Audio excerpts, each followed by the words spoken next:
Good morning, everyone, and today I'd like to talk about hammer-ons, pull-offs, and slides, which are three of the biggest techniques that you're going to have in music, whether you play rock, metal, blues, country, jazz, worship, or something else. You're going to find these techniques really do come in handy.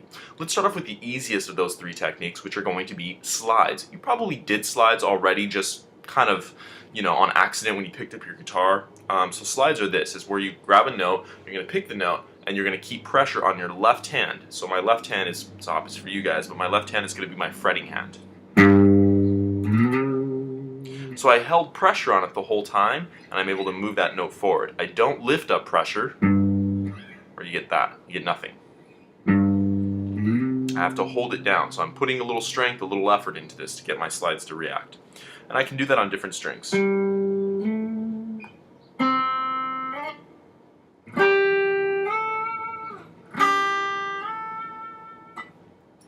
Those are slides forward. If you want to take that up a notch, you might try slides backwards, which are a little harder.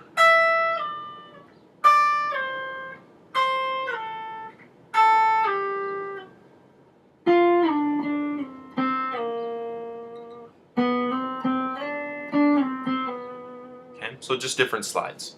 The second technique that we're going to look at are hammer-ons. Hammer-ons are going to require two fingers. We're going to take your first finger, we're going to place it here at the bottom of fret 5, which is your first string. Right, that's your high E string, your little E string.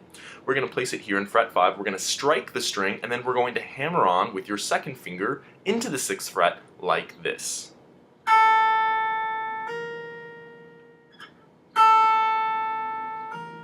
So notice this hand's not doing anything. It does that first initial note. It doesn't do the note after that.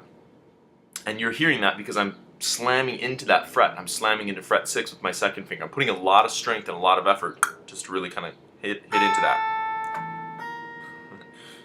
That's a hammer-on. And so you need two adjacent frets to do that. You can do that anywhere.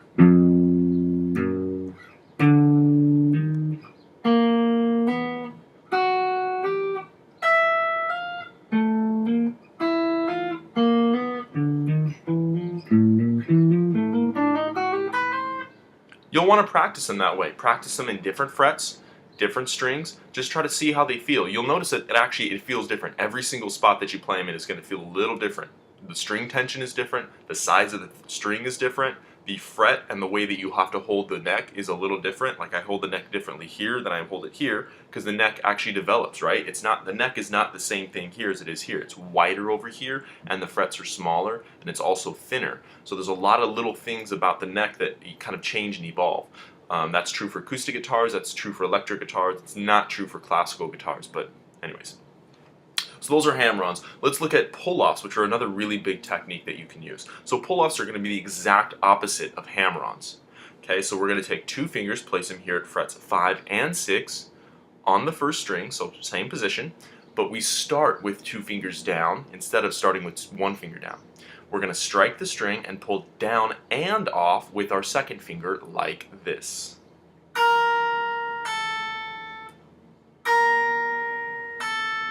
And that's a pull-off. Fairly straightforward, pretty simple. What you're going to notice on both examples, here's my hammer-on.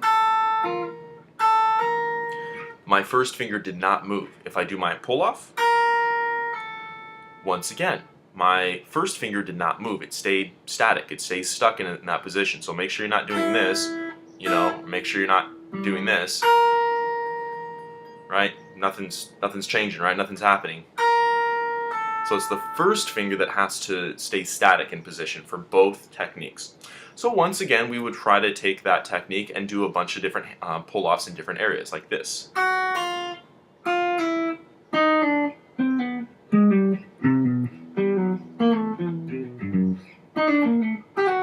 Now a big flaw that people tend to do when they do pull-offs is they actually pull off, but they don't pull down. They don't flick the string, so they kind of just go... And they go, yeah, I don't really quite hear it. No, what you want to hear is... And so what I'm doing is I'm literally taking the string and I'm pulling down and away like this. I'm not just pulling off, I'm not doing this, but I'm pulling it down with it. And that's going to take a little bit of practice because, of course, when you do that, you're going to want to actually pull the string. As a beginner, you'll probably end up kind of doing this. And so it takes a little bit of effort and practice to realize, okay, wait, I have to keep this finger static. This one can't move, and I have to put a lot of pressure and strength on this one so that when this one pulls off, it pulls off nice and smooth, right? So learning how to flex this finger, but not this one. Sort of like driving a clutch, like a stick shift. It's learning how to have one foot that needs a lot of pressure, and then the other foot you have to have a light pressure touch to it. If you're an auto driver, sorry for the reference. Okay, so those are hammer-ons and pull-offs and slides. Those are three of the biggest techniques you're going to use in music. In the next video, we will look at some basic exercises that you can use with those techniques. Take care.